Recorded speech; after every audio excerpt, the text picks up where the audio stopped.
Scribd Audio presents Sex from Scratch, Making Your Own Relationship Rules by Sarah Mirk.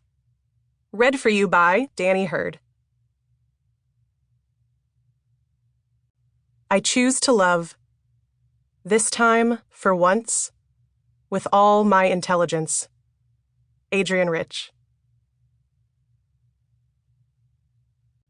For my parents, Marquita and John, thank you for not screwing me up.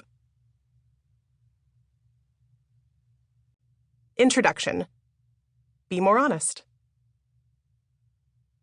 Look, I don't know what I'm doing.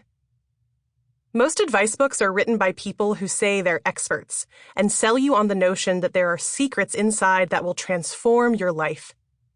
I have to tell you some bad news. I'm no expert. There are no secrets here. Only you can change your life. Sorry. What is in this book are a bunch of good insights, practical advice, and admissions of honest mistakes from people who are not selling anything except the idea that everyone should feel empowered to have a healthy and happy relationship. It's a do-it-yourself approach to dating, and it's a hard road, that's for sure.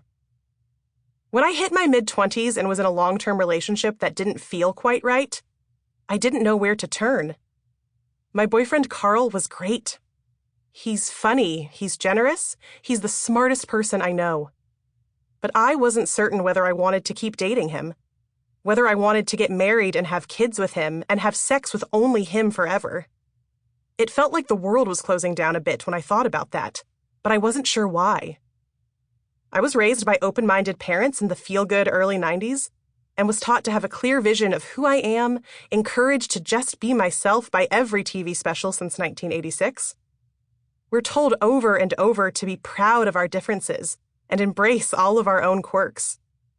But when it comes to relationships with other people, our role models don't encourage quite so much originality. Instead, our vision of dating is very straightforward. No matter what kind of weirdo you are, you aspire to someday get married. You aspire to have kids. You actively work to have sex with one person for most of your life, and whoever's relationship lasts the longest wins.